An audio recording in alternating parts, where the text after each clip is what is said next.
अध्याय 28 श्रीपाद राजम शरणम प्रपदे। श्रीपाद प्रभु श्री वेंकटेश्वर स्वामी है।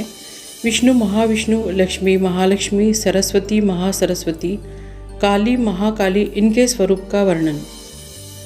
वह शुक्रवार का शुभ दिन और श्री वासवी कन्या के देवी के जयंती के उत्सव का परम मंगल दिन था।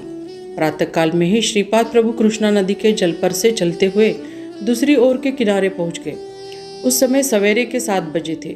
हम लोग नाव में बैठकर दूसरे किनारे पहुंचे।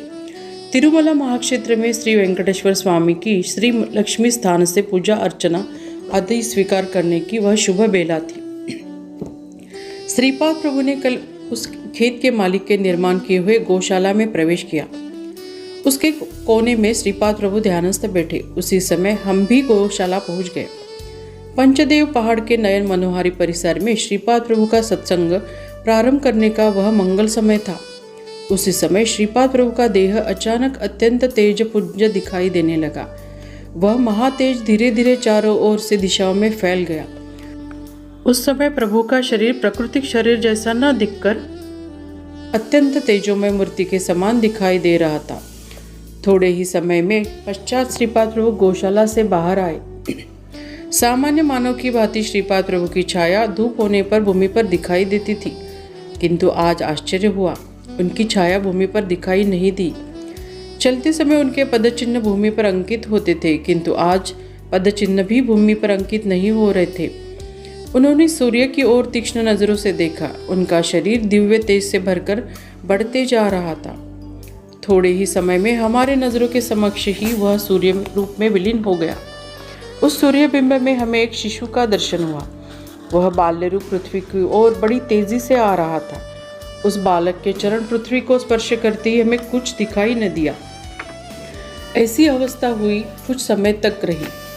श्रीपाद प्रभु ने सूर्य की ओर फिर से तीक्ष्ण नजर से देखा और उसी समय हमें दृष्टि लाभ हुआ।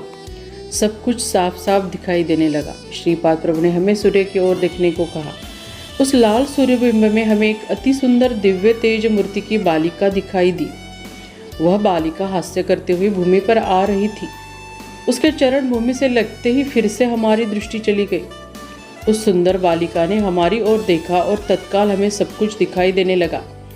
हमने आश्चर्य से चारों ओर देखा। उस बालिका को श्रीपाद प्रभु ने बड़े वात्सल्यपूर्ण भाव से उठा लिया। उस समय श्रीपाद प्रभु की आयु लगभग 16 वर्ष की थी। उसने वैसी दिखने वाली उस कोमल कन्या की आयु 3 वर्ष की थी। उसने रेशमी जरी वाले वस्त्र पहने थे। उस सुंदर वस्त्र को शोभा दे ऐसे आभूषण भी पहने थे। वह बालिका और श्रीपाद प्रभु उस गौशाला में फिर से गए। मैं और धर्मगुप्त यह दृश्य अत्यंत भाव से देख रहे थे। मेरे मन में संदेह उत्पन्न हुआ कि क्या यह इंद्रजाल तो नहीं है। मेरे मन के भाव को जानकर श्रीपाद प्रभु ने कहा, अरे शंकर भट्ट, यह इंद्रजाल नहीं है। मेरे संकल्प से ही मन्नु के मिन्नु होते हैं। मेरे संकल्प के अनुसार ही ब्रह्मदेव सृष्टि की निर्मिति करते हैं। उसी समय अलग अलग व्यक्तित्व निर्माण होते हैं। अदृश्य रहने वाली प्राकृतिक शक्ति साकार होती है। सगुण रूपी सृष्टि व्यक्ति रूप से आकर होती है। मैं ब्रह्म स्वरूपी हूँ, अर्थात ब्रह्मा की प्रेरणा हूँ।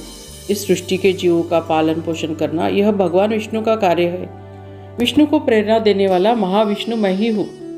सरस्वती और महासरस्वती दोनों भिन्न भिन्न है। सरस्वती का ज्ञान देवता है। इस ज्ञान देवता स्वरूप सरस्वती को प्रेरणा देने वाली महासरस्वती देवता है। यह अनघा स्वरूप है। सृष्टि की स्थिति, कारण, वस्तु की समृद्धि, धन समृद्धि, यह लक्ष्मी माता का ही स्वरूप है। महालक्ष्मी लक्ष्मी के स्वरूप को प्रेरणा देने वाली शक्ति देने वाला अनघा स्वरूप है।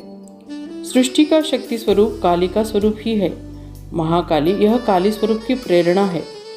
यह शक्ति देने वाली अनघा स्वरूप ही है।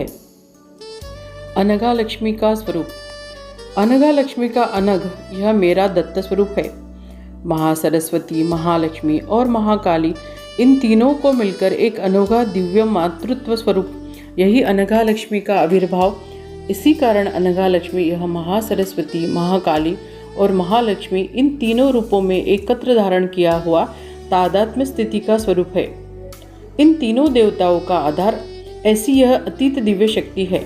मेरा अनघ स्वरूप ब्रह्मा, विष्णु तथा रुद्र, इन तीनों देवताओं का एकत्र आकर तादात्म्य स्थिति धारण किया हुआ स्वरूप है। इन तीनों का आधार होने वाली त्रिशक्ति रूपिणी अनघा, इसे मैंने मेरे वाम भाग में धारण किया है। ऐसा मेरा शक्ति स्वरूप है, यह ध्यान में रखे।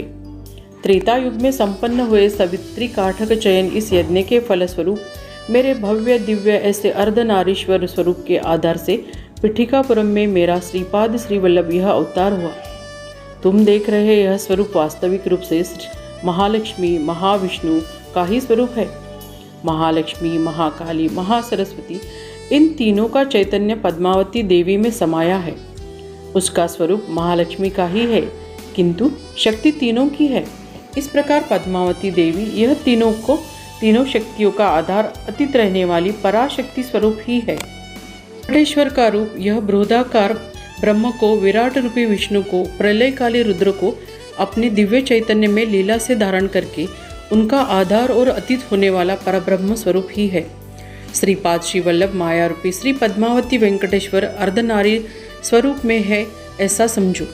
श्रीपाद प्रभु का यह वक्तव्य सुनने के पश्चात मैंने कहा, गुरु सार्वभौम का जय जयकार हो। आपने श्री पद्मावती यह दिव्य विनोदी लीला करने के लिए जन्म लिया है, यह मुझे ध्यात हुआ है। श्रीपाद प्रभु ने आगे कहा, अरे शंकर भट्ट, इस पंचदेव पहाड़ पर संपन्न हुई लीलाओं का देखे हुए दृष्टों का जैसा तुमने देखा बिल्कुल वैसा ही विवरण तुम चरित्रामृत में करो। वह भविष्य में भक्तों को स्फूर्ति देने वाला होगा। अनेक शंका कुशंकाओं का उसमें समाधान प्राप्त होगा। साधकों को इस ग्रंथ द्वारा भक्ति मार्ग सुलभ होगा। इन लीला प्रसंगों से उनकी प्रेरणा से भक्ति मार्ग शक्ति संपन्न होगा। श्रीपाद प्रभु ने इतना कहकर अपने दिव्य वाणी को विश्राम दिया। हम आश्चर्य से देख रहे थे। उसी समय श्रीपाद प्रभु का स्वरूप दिव्य तेज से चमकने लगा और उसमें से श्री पद्मावती देवी तथा श्री वेंकटेश्वर स्वामी का आविर्भाव हुआ। फलश्रुति, इस अध्याय के पठन या श्रवण करने से अनुकूल विवाह शीघ्र संपन्न होता है। श्रीपाद श्रीवल्लभ प्रभु की जय। श्री गुरुदेव दत्त। यह अध्याय संपूर्ण श्रीपाद श्रीवल्लभ चरित्रामृत से लिया गया है। कलयुग में समय अभाव में ग्रंथ पठन के लिए अभी संक्षिप्त श्रीपाद श्रीवल्लभ चरित्रामृत उपलब्ध है। आप उसका पठन या श्रवण करके प्रभु के आशीर्वचन प्राप्त कर सकते हैं।